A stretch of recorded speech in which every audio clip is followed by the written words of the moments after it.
El gran engaño de la Luna fue una noticia falsa publicada en una serie de 6 artículos periodísticos aparecidos en agosto de 1835 en el diario neoyorquino The Sun. Todo comenzó cuando el primer artículo de la serie fue publicado el 25 de agosto de 1835 en la segunda página del diario, bajo el título de Descubrimientos Celestiales. A través de él, los lectores se enteraron de las últimas novedades astronómicas. Podía leerse: acabamos de saber que Sir John Herschel ha realizado unos descubrimientos astronómicos maravillosos en el Cabo de Buena Esperanza, gracias a un inmenso telescopio equipado con una lente de 7 metros de diámetro y que funciona mediante un principio totalmente nuevo. Leyendo el texto, uno se enteraba que Herschel, un famoso matemático y astrónomo inglés en ese entonces, había organizado una expedición a Sudáfrica en enero de 1834 y había instalado un observatorio astronómico en la ciudad del Cabo. La noticia de The Sun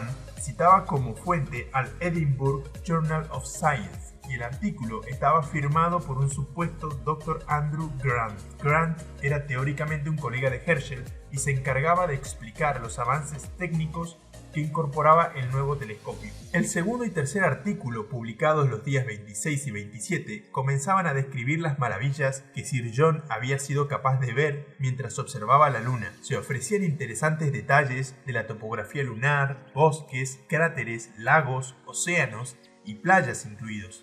Los lectores del Sun, gracias a estos artículos, se enteraron que nuestro satélite estaba repleto de manadas de bisontes que pastaban apaciblemente en las llanuras de la Luna. Y como si esto no fuese suficiente, Grant relataba cómo unos unicornios azules se paseaban por las cumbres lunares y la forma en que unas criaturas anfibias esféricas rodaban por sus playas. Una serie de cangrejos, pelícanos y cebras, muy similares a las terrestres, completaban la fauna de la Luna. Como es lógico, a esta altura de los acontecimientos, la ciudad entera no estaría hablando de otra cosa que de estos descubrimientos, y el periódico se vendía como pan caliente. Pero nada se compararía a lo publicado en el sexto y último artículo, el descubrimiento de una tribu primitiva de seres humanoides peludos y alados, a los que Herschel supuestamente llamaba Vespertilio Homo, hombre murciélago. Estos seres se encontraban cerca de un templo dorado al que la nota se refería como el Templo Lunar. Era un edificio construido de zafiro, cuyo tejado era soportado por columnas de 21 metros de altura. Además, los Vespertilio Homo conocían el fuego. En este momento, el interés de los lectores había llegado al punto más alto en la historia del diario. Pero todo terminó, ya que supuestamente el milagroso telescopio, en un descuido del astrónomo, se había orientado hacia el Sol y los rayos solares concentrados por las lentes habían quemado el observatorio, dejándolo inservible.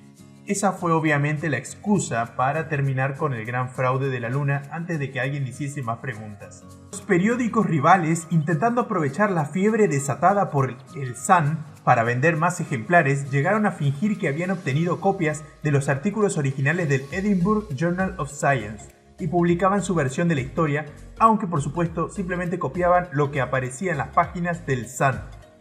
Solo unos pocos cuestionaron la historia. Cuando varias semanas más tarde se descubrió que la sensacional serie de artículos era completamente falsa, más de un periodista debe haber sentido deseos de matarse.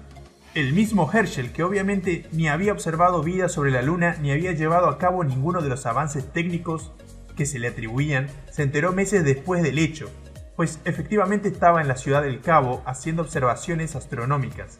La fuente citada por el Sun, el Edinburgh Journal of Science, había dejado de publicarse varios años antes y el autor de las 6 notas, Andrew Grant, tampoco había existido nunca. Se cree que el diario publicó la historia para incrementar sus ventas y de paso ridiculizar algunas de las teorías astronómicas que se habían publicado en ese entonces. Los lectores nunca se enteraron de las verdaderas intenciones del periódico y a pesar del intenso debate público que se despertó, The Sun jamás admitió públicamente que todo había sido un engaño. Los más perjudicados fueron los periódicos rivales, ya que quedó en evidencia que copiaban descaradamente a The Sun. Pasado el tiempo, la gente tomó todo como una broma y las ventas del diario nunca se resintieron. La moraleja de esta historia es que es perfectamente posible crear un engaño creíble aún sin utilizar internet. De todos modos, lo que tienen en común las noticias falsas que figuran en la red y este artículo periodístico es que ninguno de los dos tienen fuentes confiables. sino que tienen el propósito de despertar emociones diversas en su audiencia. No se prioriza la verdad, sino que se prioriza la venta.